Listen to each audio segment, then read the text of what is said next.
2015 was a great year for games, AAA or otherwise. From Fallout 4 to Metal Gear Solid 5, Rocket League to Undertale, and everything in between. There were a lot of games that gained a lot of attention, but with the current market having such a short attention span, it's very easy for some games to slip through the cracks of mass hype. So here are a few titles that I think deserve a little bit more attention than they actually received. Now, this isn't a definitive list by any means, nor is it the best indie games of the year because, let's be real, Rocket League came out this year. And before I get to the bulk of this, I'd like to give a quick shout out to the games that I played while working on this video and didn't have time to give a comprehensive look at.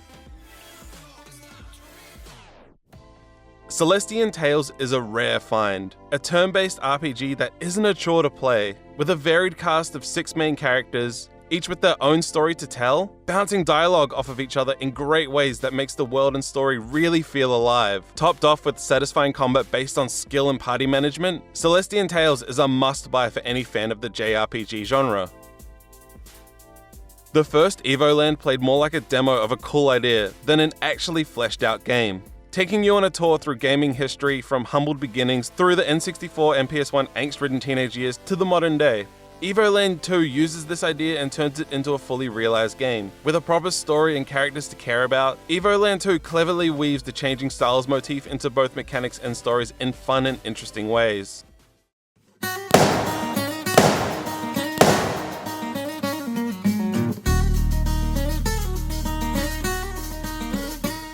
With the massive success of Hotline Miami in 2012, and the subsequent follow-up success of its sequel earlier in 2015, it's surprising more companies haven't tried to cash in on no-holds-barred, top-down, high-octane gore-fest shooting action. Well, that is until Ink-Stain Games came through with their debut game. 12 is better than 6 almost didn't happen, cutting it very close on Kickstarter, barely scratching at its goal of £15,000. It was greenlit on Steam in 4 days with 3,000 votes. So there was obviously a little bit of buzz about this game, but honestly, if it wasn't for the new releases section on Steam, I never would have found it. Now, 12 is better than 6. Oh man, I'm just gonna call it 12 from now on. Anyway, 12 is not a straight-up Hotline Miami ripoff. Don't let the top-down perspective and over-the-top violence fool you. First off, this game really sets itself apart not only from Hotline Miami, but really any other game I've played. With the hand-drawn pen and paper aesthetic, that goes such a long way to give this game its own visual style and flair. Each kill feels like spilling blood on your friend's drawing that took them hours to do, and you destroyed it in seconds with the shot of your gun. The twist in gameplay here is that each gun needs to be cocked before shooting. With each shot of the revolver, you must pull the hammer back before squeezing the trigger.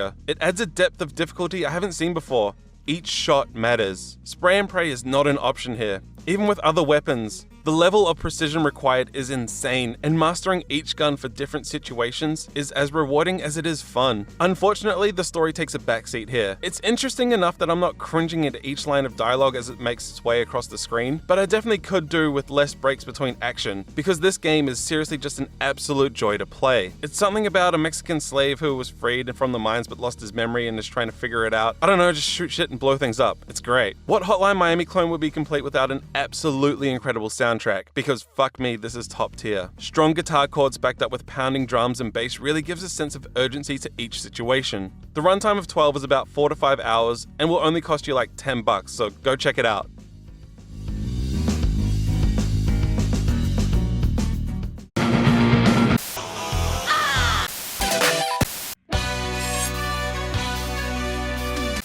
If you were a fan of 90s dinosaur morphing, ass-kicking Power Rangers and always imagine them in a game that isn't a beat-em-up, this is the game for you. Alright, so I'm not the biggest tactical RPG fan out there, not saying I dislike them. In fact, Chroma Squad has proved the opposite for me. It's just I haven't much experience with the genre, save for a short-lived fling with Final Fantasy Tactics Advance and a brief obsession with Valkyria Chronicles. So I'm not going to tell you how this game pushed the boundaries of the tactical RPG genre, because in reality I have no clue if it does or does not. What I do know is that it's fun as fuck and acts as a great homage to Power Rangers. So Chroma Squad plays like part tactical RPG, part studio management simulator with a dash of giant mech warrior fighting. It's as charming as it is difficult. Instead of going through the nuances of what makes this a great addition to the tactical RPG genre, I just want to talk about why it pulled me in and didn't let go. The pixel art is, for lack of better phrasing, pixel perfect. The art just pops and shines bright. I'm a huge sucker for great pixel art and animation, and Chroma Squad just delivers on all fronts. From the almost always funny cutscenes to the huge mecha battles in the city, it just oozes shows love and care from the developers. Little details like pulling off full team combos is just fun to watch each and every time, which is good because you'll be doing them a lot. The teamwork mechanic really adds a layer of depth to the combat. Basically, during a character's turn, you can set them up for teamwork. This means either extending another character's movement or working in tandem with up to all other team members for huge hits on enemies. This forces a big sense of strategy for where to place everyone and when to strike, adding a ton of depth and varying ways to approach each episode. The audience bar at the top of each battle acts like a gauge for how well you are performing, because after all, this is a TV show, so each episode you're given 2 parameters to meet. This can be killing all minions before hurting the boss, or finishing the episode in 8 moves or less. Each movement, attack, or enemy kill you rack up gives you a better audience, and once you reach a certain threshold,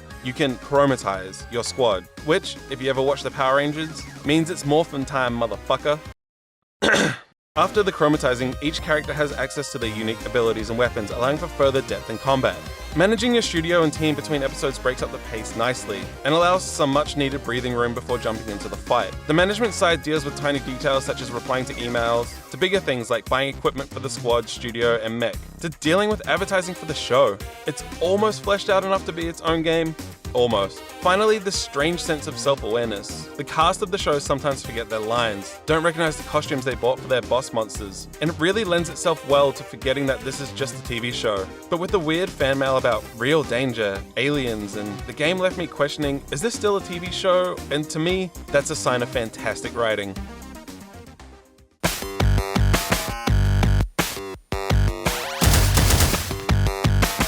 I'm not sure if Super Mario primed us all on the satisfaction of jumping on things, or if humans are just inherently destructive beings, but Downwell took the idea and fell down a well with it. Like actually, this minimalist game consists exclusively of falling down a well full of monster jerks for you to crush.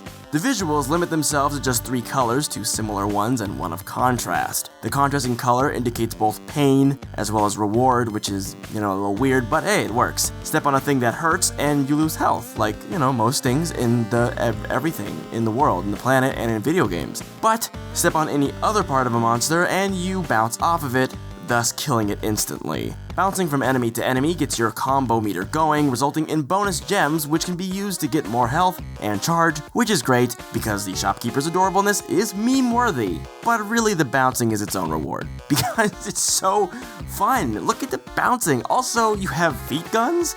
And this reveal kinda sucks because you could probably glean that from the footage, but yo, feet guns. Switching from shooting to clear the way or defeat unbounceable enemies and bouncing to build combo provides top-tier Twitch gameplay. There's a fair variety of guns and zones which feature different enemies and ergo challenges, and Downwell is a very tactile game. The controls are tight, the sound design is punchy, and the physics of falling, bouncing, and shooting are easy to get a feel for. As you play, you can unlock styles which change up your abilities very slightly. Some of them make the game easier, like being floaty, and some are more of a give and take. They're also very cute. Like, look at the little person. They're like a boulder now. I mean, I feel like we're all a little bouldery sometimes, This game just gets me. So hopefully it'll get you.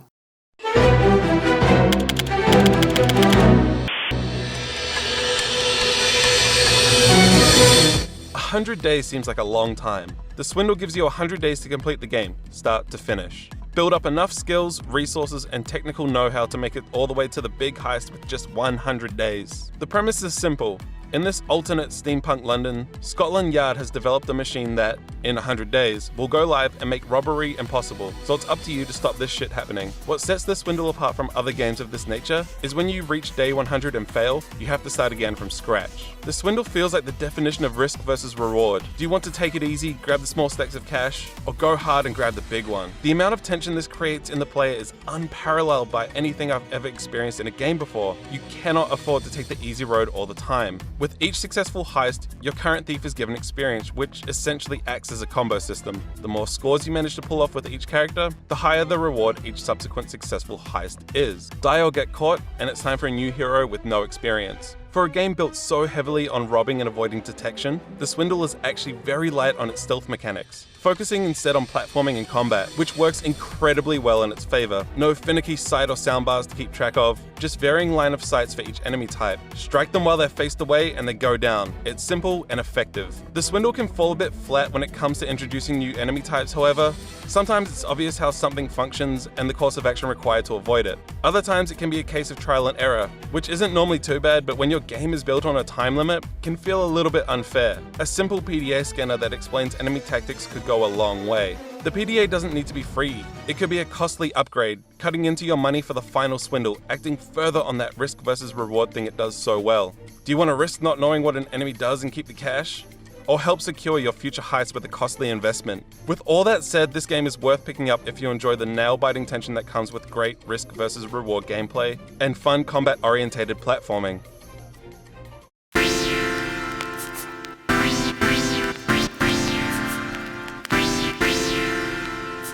Obviously, like I said, this is by no means a be-all, end-all list of the best indie games from 2015 because, yeah, it's easy to get swept up in the hype of some games and neglect smaller titles for fear of missing out on the discussion with those bigger hits. Just because there isn't hype surrounding a game doesn't diminish its quality any less. In fact, playing something no one else seems to have touched lets you have a nice secret to yourself or a fun game to recommend to your friends.